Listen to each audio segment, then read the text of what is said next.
Finally, last one. I'm a good friend of yours, Oscar De La Hoya, has announced he's coming out of retirement to box again. I just wondered if you had any... Cocaine isn't cheap. It's expensive.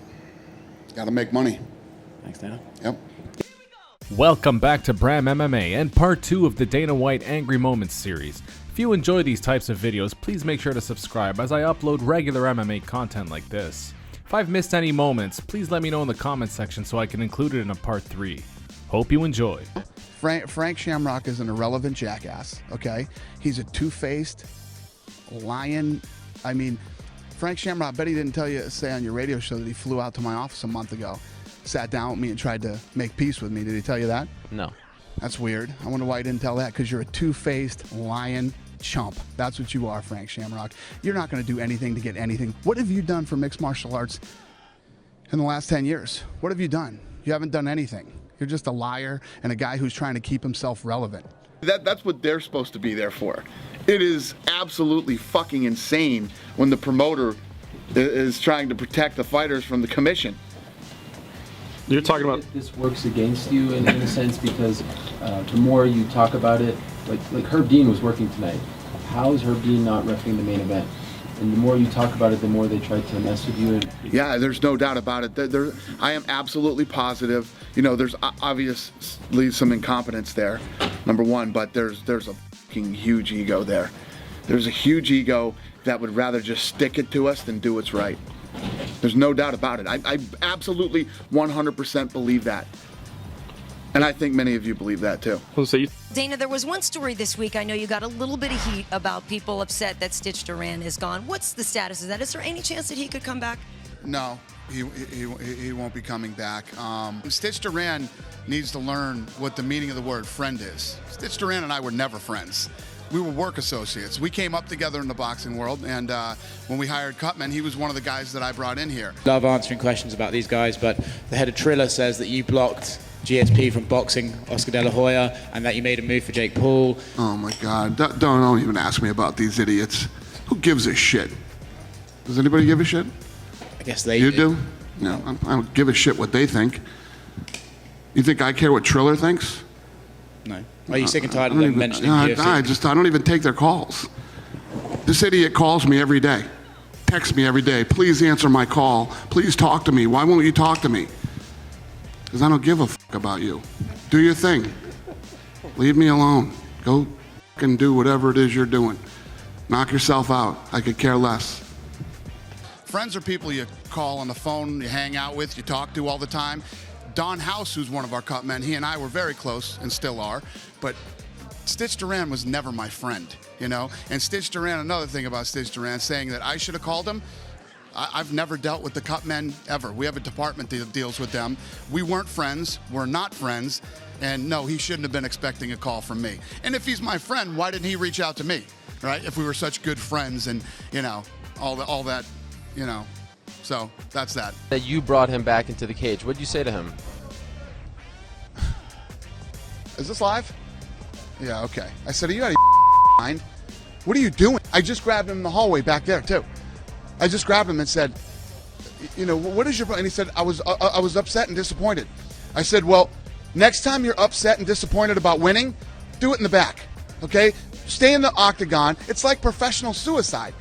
You leave the octagon before the decision is called in the fight that you want. Are you out of your mind? And then he grabs the mic and starts interviewing. I'm not done talking to Forrest yet. Forrest and I are going to talk some more. You know, what he did tonight is ridiculous. The guy is a clown. I just have no respect for Frank Shamrock. That's the difference, you know? People say, like, sometimes you leave Frank Shamrock out of things or Frank whatever. Shamrock's a dick. You know what I mean? Frank Shamrock literally never shuts up. He's always popping off about something. He's always got something stupid to say. You know, Frank Shamrock came out with a statement the other day. He wants to fight me. You know what I mean? Give me a... But I don't care what they're doing. Fucking go away. Go do whatever you're doing. Stop texting me. Stop calling me. And stop fucking asking the media to ask me things. Okay? Beat it. Get lost. Couture, you know, I don't respect him at all. Not even a little. Randy Couture, the only time that Randy Couture is ever a man is when he steps foot in that cage. As soon as his big toe steps out of that cage, he's the furthest thing from it. I heard you and Jeff Nowitzki say, and Andy Foster said it as well, that you are 100% sure that this isn't as a result of a new ingestion. This is the same metabolite that was in his system back in July of 2017. The question I don't seem to find the answer to is, how do you know that? Because that's what the experts are saying. The experts are telling us that's what they do. How else would I know? The experts are telling us. And I don't expect you to know, but who Right, are the thank you. Who are the experts? Ask Nowitzki. Call Nowitzki and set up an appointment to have an interview with him. He'll tell you. Ariel, I can help you with that. You know, you probably can. And I have nothing personal against this guy. I don't even know him. Steve Mazzagotti's the worst referee in the history of fighting. I mean, I can't stand this guy. He's so bad. It just makes me cringe every time he steps into the octagon. More question. You said you got in late on Tuesday night. Was it because of Ariel, yeah. he's here. Okay, He's here. He's here now. All right. You got any questions about the fight? Obviously, it was a big story. Yeah, We he's here. spoke about it. He's it's, here it's a now. part of the story. I understand. and- Which and, part of what story? Of this fight. A lot of people are interested in watching this press conference to see if Nick was going to show up because he wasn't there yesterday. So we would. He's just wanted here to know today, and I guarantee That you is he'll great. be there tomorrow at the weigh-ins, and I guarantee you he will be there Saturday. No one's doubting that, but just wanted to get the reason You why. want to antagonize him. You want to aggravate him and get him pissed off. That absolutely not. Totally the truth. That's Asking why a I question. knew what your question was right when I called it, right when you picked up the microphone. You never even ask questions first. You usually hang back and wait. Ooh, you had to get that Wow. first question. You knew what you wanted to God ask him. forbid You I want to would piss ask- him off and I would aggravate ask. him. Would you have any questions about the fight? Not right now. Okay. Actually, you let Nowitzki answer that question for you.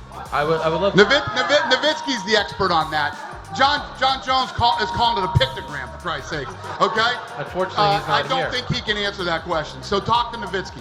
Thanks for watching, and I hope you enjoyed it. And if you did, please leave a thumbs up and subscribe to the channel. I have a lot of really exciting projects coming in the near future, including UFC event breakdowns with professional fighters, and one-on-one interviews with famous UFC fighters. This is Bram, and I'll see you in the next video. Look at the sport. Why are you not giving me a number? Has been here for 16 No, but years. you're Because what I won't do is give you an inaccurate number. right. But you So said off the Lorenzo, top, he but you did. said Lorenzo put a number. So What look it number up. did he put? Do up? your homework. You're a friggin' reporter. Okay, so I Do your homework. Hey, if you're going to ask me that question, do your homework. So what? Like I'm a lawyer and you never ask a No, question. You don't know you're the a answer. reporter. I asked the Oh, question. you are a give the answer. reporter. No, but I'm more interested now in why you wouldn't give the number as opposed to what 'Cause the if number I is. had the Because the exact number number- that Lorenzo puts out, to be honest with you, isn't necessarily the number. I'm not Why is calling him a liar, but people a liar at all. But people negotiate. Like if you hear the numbers, if Gary Bettman, the commissioner of the National Hockey League, puts out a number, it doesn't mean that that number is 100% correct. It means that's the number that he wants people to hear. I mean, that's business, right? Good night, everybody.